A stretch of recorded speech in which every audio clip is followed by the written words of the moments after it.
Japan Boys Production. Sa pagpamati mo, nagapitek, nagalagatek lyrics nga daw i-inject, sabihin sa beat, nagapatek, tapek ang music, nagka-connect. Hindi maniya palagtek, hindi ka lang niya mapadrag. Pamatik ka lang sa soundtrack, hindi niya sulit-sulit, hindi man di kalburit. Gusto ko lang ipalakta ang pagpalangga sa music, kay direct ko yan na adik. May oras kag minuto nga sa imo idiretso. Hindi magikuya perfecto pag wala man sang defekto, kay wala man kung naminsan sa mga negatibo. Sa amo kunin nga kanta sinyo tani, may epekto magbinuligay idatanan para sa pag-asenso. Kung hindi kaya maghihuwala, kaya mahimo akon kag para simo ang kabuhi nagaliso. Hindi sa tanan nga bagay makabulig ang amigo, luwas lang sa pamilya kag sa aton nga Ginoo. Aton nga Ginoo.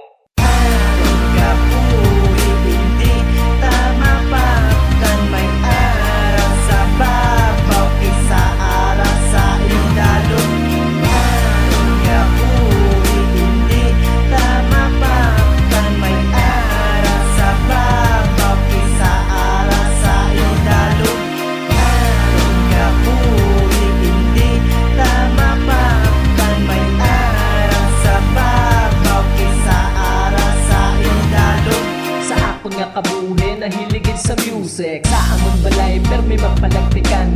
Kay nagpasaway mo na akigan. Ang pagtambay naman sa dalan ng natukan, wala pa gani kahugas pinggan. Bayaan ang aking aabot, di na palapos lang sa piyak na lunggan. Hindi naging mapunggan, pati ambisyon gisundan. Ako'y gitistikan, hindi ko naging mapunggan. Kay amo ang naanaran, pero lang paandam para sa atong tanan.